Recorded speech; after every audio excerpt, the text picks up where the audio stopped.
कैसे मेरे पड़ोस में रहने वाली लड़की ने अपनी कामवासना से मजबूर होकर अपने कमसिन जिस्म को मेरे हवाले कर दिया। हाय दोस्तों, मेरा नाम आकाश शर्मा है।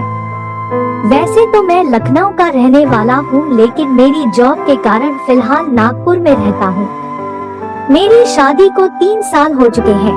मेरी बीवी बहुत सुंदर है और मेरा बहुत ख्याल रखने वाली है। हमारा वैवाहिक जीवन बहुत अच्छा चल रहा है। मैं और मेरी बीवी शुरू से ही सेक्स का पूरा मजा लेते हैं। मेरी जॉब घर से दूर है तो मैं यहाँ अपनी बीवी के साथ ही रहता हूँ। हमारे घर के सामने एक थोड़ा गरीब परिवार रहता है। परिवार में 5 सदस्य हैं। पति, पत्नी, उनकी बेटी अदिति जिसकी उम्र 20 साल है और छोटा 2 बेटा जिसकी उम्र 10 साल है और 11 साल है।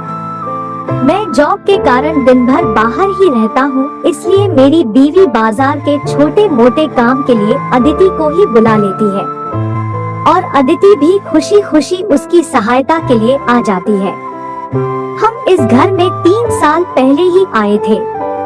तब मैंने अदिति पर कभी इतना ध्यान नहीं दिया था, पर कुछ दिन पहले जब मैं ड्यूटी के लिए निकल रहा था तो सामने से आ रही अदिति को देखा। उसके स्तन भरे पूरे सुडौल हो चुके थे। अदिति को देखकर मुझे विश्वास नहीं हुआ कि ये वही अदिति है जो मेरे यहाँ आने पर दुबली पतली हुआ करती थी। मैं समझ गया अदिति का शरीर अपनी जवानी के पूरे उफान पर है। कुछ दिन बाद मेरी बीवी को मेरी साले जी के तबीयत खराब होने के कारण अपने मायके जाना पड़ा। मैं उसको घर छोड़कर वापस आ गया। अदिति के घर में टीवी न होने के कारण अदिति और उसका भाई लगभग रोज ही हमारे घर टीवी देखने आया करते थे। अदिति के परिवार और हमें किसी को कोई आपत्ति नहीं थी, इसलिए ये लोग देर रात 11 से 12 बजे तक टीवी देखते रहते थे। उस दिन भी अदिति और उसका भाई टीवी देखने आए हुए थे। मेरी बीवी के न होने के कारण मैं अकेला था। उस दिन अदिति के भाई को 10 बजे ही नींद आने लगी और वो सोने के लिए घर चला गया। अब घर में केवल मैं और अदिति ही थे। जब हमें इस बात का एहसास हुआ कि मैं और एक जवान लड़की रात में अकेले मेरे घर में है, तो हम दोनों ही थोड़े असहज हो गए। लेकिन हम दोनों ही सामान्य दिखाने की कोशिश करते रहे और टीवी पर आ रही फिल्म को एंजॉय करते रहे। उस दिन टीवी पर आ रही फिल्म भी कुछ ज्यादा ही कामुक दृश्यों से भरी हुई थी। ये सब देखकर मेरा बुरा हाल था और शायद अदिति भी मुश्किल से अपने आप को सामान्य दिखा पा रही थी। अब की बार मैं जानबूझकर अदिति के बिल्कुल पास ही बैठा और उसकी जांघ पर हल्के से हाथ रखकर हटा लिया। इस पर उसने कोई रिस्पांस नहीं दिया। सच कहूँ तो मेरी भी बिल्कुल हिम्मत नहीं हो रही थी, क्योंकि आज तक मैंने अपनी बीवी के अलावा किसी और लड़की को वासना की नजर छुआ भी नहीं था। लेकिन आज अदिति को अपने पास पाकर मैं खुद को रोक नहीं पा रहा था।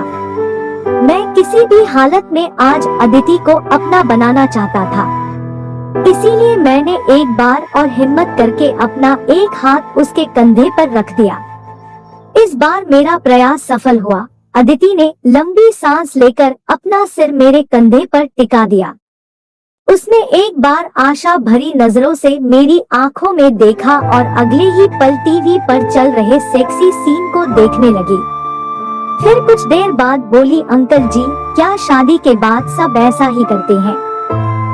मैंने उसके होठों पर उंगली रखते हुए कहा, अंकल जी मत बोलो, केवल आकाश कहो। उसने हल्की सी स्माइल दी, फिर पलटकर अपना सर मेरे सीने में गड़ाते हुए मुझे हक कर लिया। मैंने भी उसे कसकर अपने सीने में दबा लिया। अब मैं उसके स्तनों को अपने सीने पर महसूस कर सकता था। वो भी मेरा साथ दे रही थी और उसकी पीठ सहलाने लगा।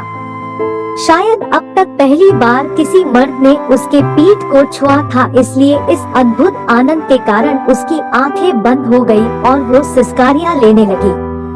कुछ देर बाद उसे एहसास हुआ कि वो वासना में बहक गई है और उसने मुझे रोका। बोली, आकाश जी रहने दीजिए ना, लेकिन मना करते हुए भी वो मर्द के स्पर्श से प्राप्त आनंद को भुला नहीं पा रही थी, इसलिए मना करते हुए उसकी आवाज में आत्मविश्वास की कमी थी। मैंने उससे पूछा, क्या हुआ अदिति? वो बोली, रात के 10:30 बज चुके हैं। कहीं किसी को पता चल गया तो मेरी बहुत बदनामी होगी। और यह कहते हुए उसकी आंखों में आंसू आ गए। मैंने उसके माथे पर चूमते हुए उससे कहा, अदिति तुम चिंता मत करो, तुम्हारी बदनामी मेरी बदनामी है, इसलिए किसी को कुछ पता नहीं चलेगा। और वैसे भी तुम 12 बजे तक तो टीवी देखती ही हो, लेकिन अगर फिर भी तुम डरती हो तो रहने दो, मैं कोई जबरदस्ती नहीं करूँगा। मेरी बातों से उसका डर कम हो गया और वो एक बार फिर मेरी बाहों में आ गई। उस पर सेक्स का शुरूर चढ़ रहा था और उसकी तेज सांसें इसका सबूत दे रही थी।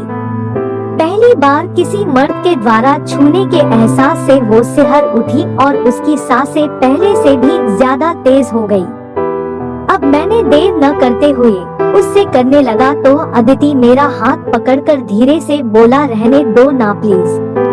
लेकिन उसकी आवाज में असहमति नहीं बल्कि एक लड़की की शर्म थी। उसको इस तरह देखने वाला पहला खुशनसीब इंसान मैं ही था। अदिति को मैंने बोला, आज तुम्हारा पहली बार है तो थोड़ा दर्द होगा, बाद में मजा आएगा। अब मैंने देर न करते हुए उसके लेने लगा। इस अद्भुत एहसास के रोमांच से उसका हाथ अपने आप ही मेरे सर पर सहलाने लगा। मैंने उसके हाथों को आंखों से हटाकर उसको किस किया और उसे गले लगाकर बोला, I love you Aditi.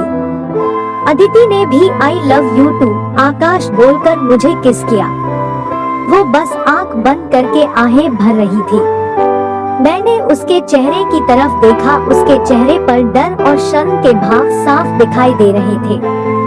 Aditi के चेहरे का ये भाव डर समाज की बदनामी का नहीं बल्कि उसकी पहली बार यह सब किया उसका था।